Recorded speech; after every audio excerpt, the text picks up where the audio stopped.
that's a good point. I mean, I think I think we should look at this and say we've made a lot of really good progress, and I appreciate what leadership has done of when we have an ask, it's not just a blank check. I mean, as long as we have a good business plan of why we need something, generally we get it. You're about to watch a video that will help you connect with your team around the issues that are important to them. As you start a dialogue, it will help to ask open-ended questions. Make sure you listen to understand.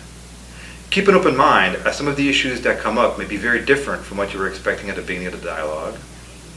Summarize as you close out the conversation, and check to make sure what you understood is what your associates meant to convey. And most importantly, please thank your team for their participation as they help us build a more engaged Belk.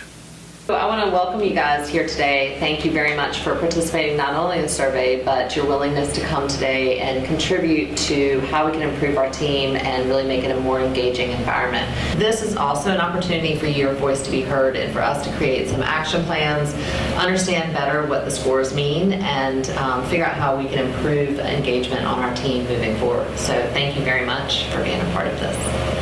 At work, I have the opportunity to do what I do best every day. And quite frankly, this is the area that we we scored the lowest in. And so I would really love to hear some of the thoughts that all of you are having around that question, and what a 5 would look like. What would that dream day look like for everyone?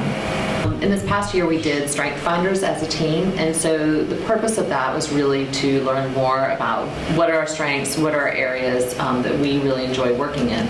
Do you feel as though there's a need to do more around conversations of areas of expertise? It's hard for me to have the opportunity to do what I do best every day when communication could be lacking.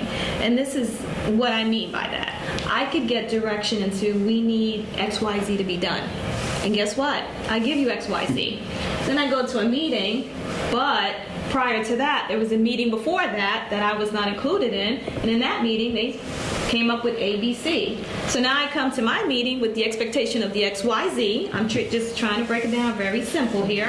And now it's not that anymore. Perhaps maybe on a quarterly basis, we could come together as a team, or maybe even little subcommittee teams, and identify what are processes that we can continue, start, and stop. You mentioned earlier, you brought up the Strengths Finder, and I personally thought that was a really cool assessment.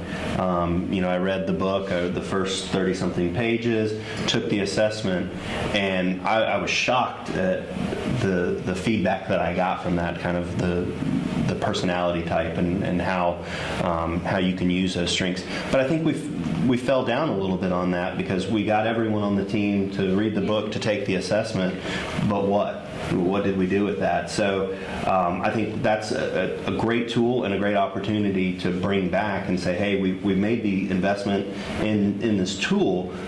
Now, second part is to do something with it, which is, I think, where I didn't see that last year.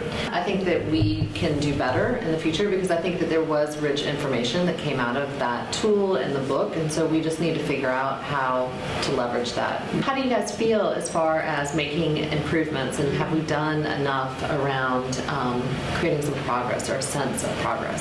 We haven't made the progress that we're looking to make, but I'm encouraged that we'll continue to make progress and move forward. When I first started, the manager that I had was a great manager. However, she also reported to someone else, right?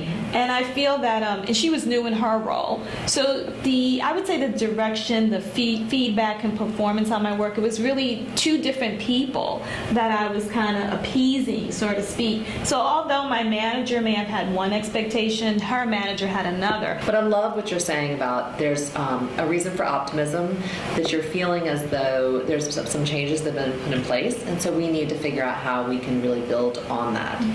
So I want to thank you all for coming, not only today, but for participating in the Engagement Pulse Survey. That's really important, and it gives everyone an opportunity for their voice to be heard. We did exceed our Belk goal by quite a bit, and that is because each one of you participated in the survey. But this is really where we can take it past just a survey twice a year, and we can really be a part of a team making some decisions that are going to make things better for all of us. So thank you very much. I appreciate all of your creative ideas, and we will get back together soon to talk further about this.